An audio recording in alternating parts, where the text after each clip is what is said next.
সালাতে দোয়া কবুল হয়। সালাতে দোয়া কবুলের তিন জায়গা। একটা হচ্ছে তাকবীরে তাহরিমার পরে আমরা সানা পড়ি না, আমরা তো একটা পড়ি। আল্লাহর হাবিব সুন্নাহ এবং নফল নামাজে আরো পড়তেন সানা, ওই দোয়া কবুল হয়। দুই নম্বর জায়গা সালাতে সেজদায় পড়ে দোয়া করলে কবুল হয়। আকরাবু মা ইয়াকুনুল আবদু মির রাব্বিহি ওয়া হুয়া সাজিদ ফাকসিরু ফীহি দুআ। বান্দা যখন সেজদায় লুটিয়ে পড়ে, বান্দা আল্লাহর সবচেয়ে কাছে চলে যায়।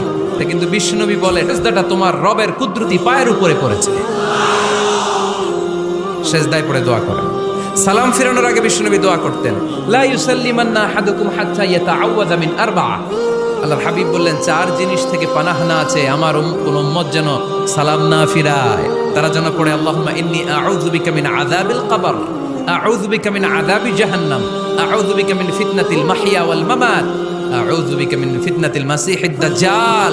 আল্লাহ কবরের আযাব থেকে বাঁচাও, আল্লাহ জাহান্নামের আগুন থেকে বাঁচাও, আল্লাহ জীবন মরণ